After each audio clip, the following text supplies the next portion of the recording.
नमस्कार दोस्तों, आप सभी का स्वागत है फिर से मेरे चैनल में। आज हम इस वीडियो में बात संगति का असर कहानी के बारे में। दोस्तों, एक बार एक राजा शिकार के उद्देश्य से अपने काफिले के साथ किसी जंगल से गुजर रहा था। दूर दूर तक शिकार नजर नहीं आ रहा था। वे धीरे धीरे घनघोर जंगल में प्रवेश करते गए। कभी कुछ ही दूर गए थे कि उन्हें कुछ डाकुओं के छिपने की जगह दिखाई दी।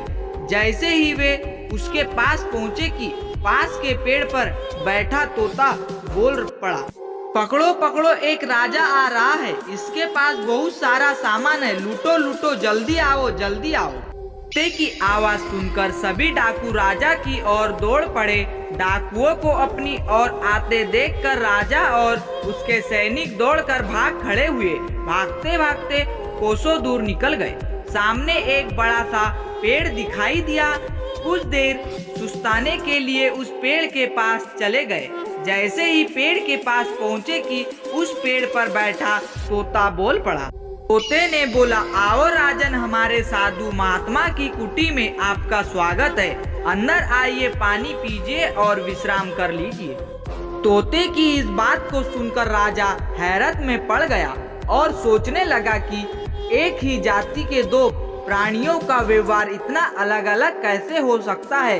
राजा को कुछ समझ नहीं आ रहा था। वह तोते की बात मानकर अंदर साधु की कुटिया की ओर चला गया।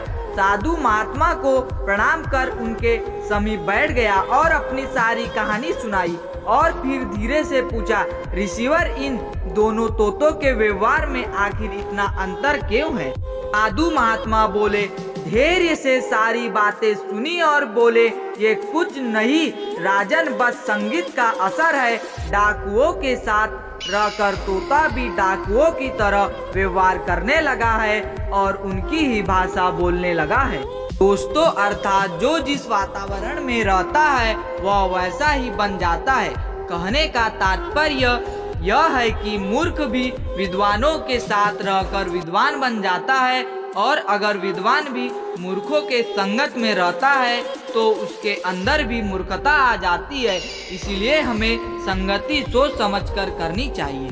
दोस्तों, अगर आपको यह वीडियो अच्छा लगा तो वीडियो को लाइक कीजिए और मेरे चैनल पर नए हो तो चैनल को सब्सक्राइब कीजिए।